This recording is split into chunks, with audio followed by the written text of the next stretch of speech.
If you look at the movement in general, and well, at our theme of sort of what has Buddhism to offer to the modern world, what would you suggest as the main areas where we should actually be more outgoing, or should make much more of what we have to offer?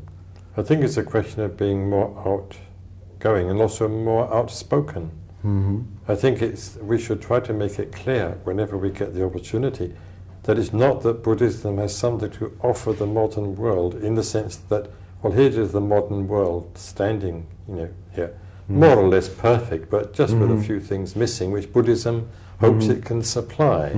I think what Buddhism has to offer is a very radical challenge to the whole modern way of life, the whole modern Western civilization, based upon industry and so on. I think that's what we have to offer, basically, a challenge. Everything else comes afterwards. Do we live up to that challenge already? I think very often we don't. And I think even where we do, we don't live up to it nearly enough. I think we are still far too much influenced by contemporary modes of thought, even within the movement itself. So by which kinds of thoughts? Far too much influenced by, well, you might say Marxism at second and third remove, pseudo-egalitarianism, feminism, things of that sort.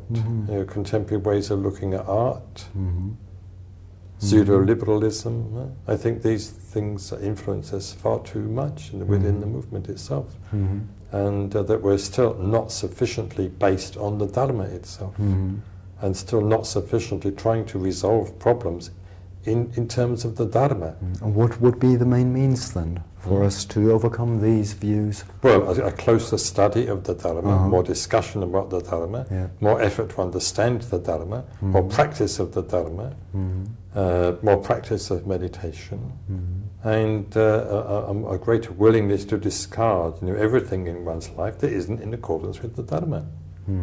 Otherwise, one is left in the position of being pretty much like anybody else, except that one has a bit of interest in Buddhism and has even been ordained into the FWBO and does a bit of meditation sometimes, and sometimes goes to chapter meetings. So that's not really enough.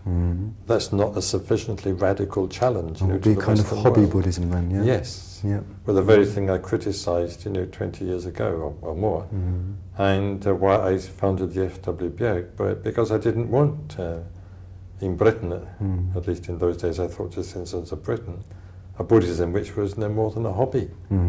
But I'm afraid sometimes I think there are tendencies of that sort within the FWBO itself, which we need to think about and to counteract.